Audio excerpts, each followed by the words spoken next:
Kala, Yahweh, Bashim, Yahweh Shai, Bashim, Rakakadash. All praises and glories definitely due, especially in the times we're living in.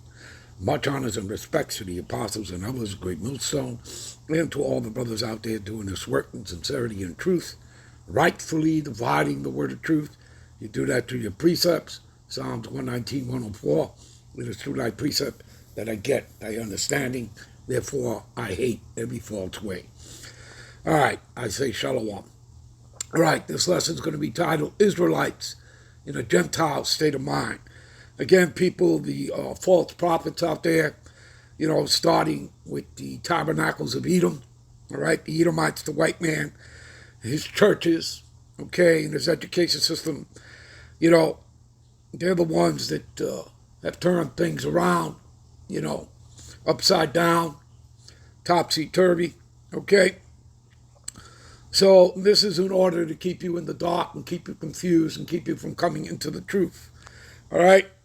So we're going to simplify things for you, understanding that Israelites in a Gentile state of mind is no different today than it was in the ancient time, except in the ancient times, going back to, First Maccabees, Alexander the Great, King Philip the Macedonian, his father. And again, Alexander the Great only reigned 12 years. But after that, several of his generals all put crowns upon their heads and their sons, and evils were multiplied in the earth. You read this in First Maccabees. Anyway, during the time of King Antiochus, you had Israelites, okay, that were again, scattered into the Gentile heathen nations.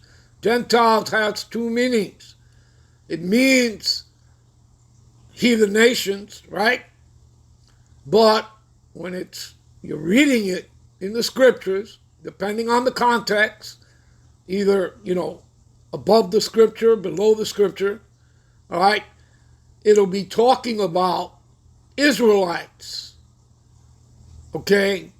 The term Gentile is used in place of being Hellenized, because originally that's what they were. They were Hellenized, okay? Which means that they were following the ways and customs of the heathen, okay?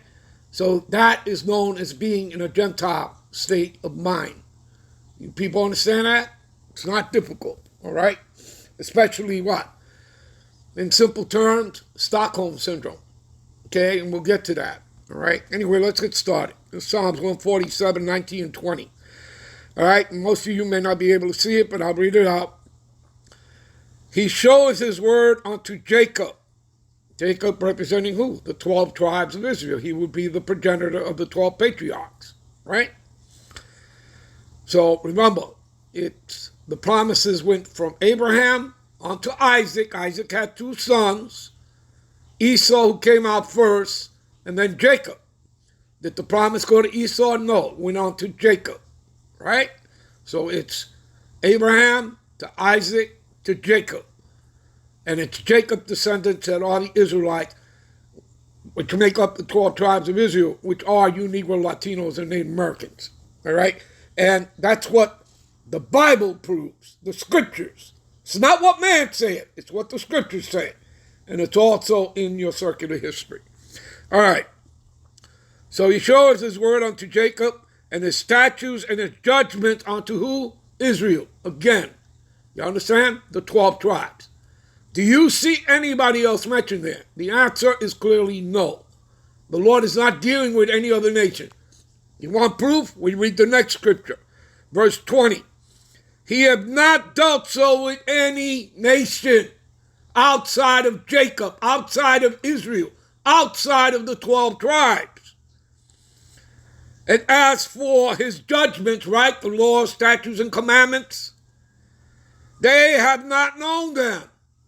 Praise ye the Lord Yahweh. Now, we back that up quickly. Give me a minute. This is Amos 3, 1 and 2.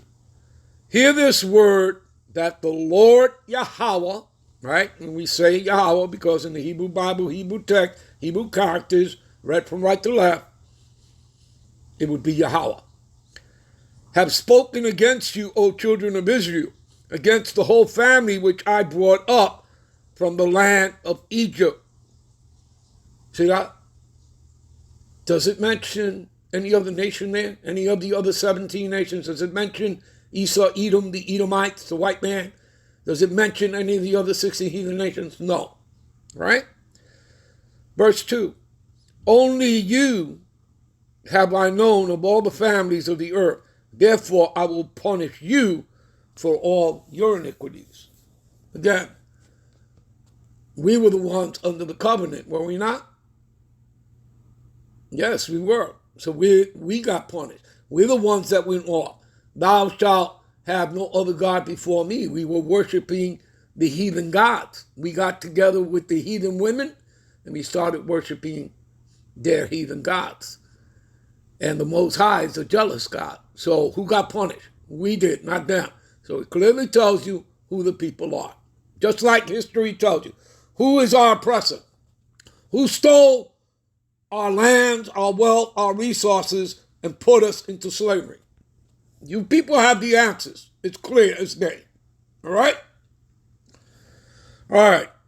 So people trying to claim that they're us when they did not have their land stolen. All right? They weren't genocided. All right? They didn't go through chattel slavery. Okay? You understand? And remember that the Atlantic slave trade started with the Northern Kingdom, the 10 Indian tribes. And that's 126, 127 years prior to, having our brothers and sisters kidnapped out of West Africa coming to join the party of the Atlantic slave trade. Okay? And that's real truth. All right? All right, give me a minute. All right, this is Hosea 8:8. What does it say here? Israel is swallowed up. Now shall they be among the Gentiles, right? Among the Gentile nations. You get it? As vessels wherein is no pleasure. You see that? Because again, this is not our rest, is it? No, our rest will come in the kingdom when Yahweh shall return. All right? Give me a minute. All right, this is Hosea 8:8 in the blue letter. We want to go to the word swallowed up. I already know what it means. All right, for you people. Strong's H 1104. Bala. All right, you see what it means? Swallow down, swallow up, all that. Let's go right to the Strong's. All right, right down here. Strong's, right? See, destroyed, devoured.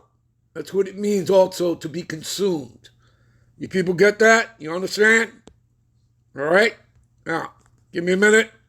You know what? We'll end this here. We'll be right back with part 2. Shalom.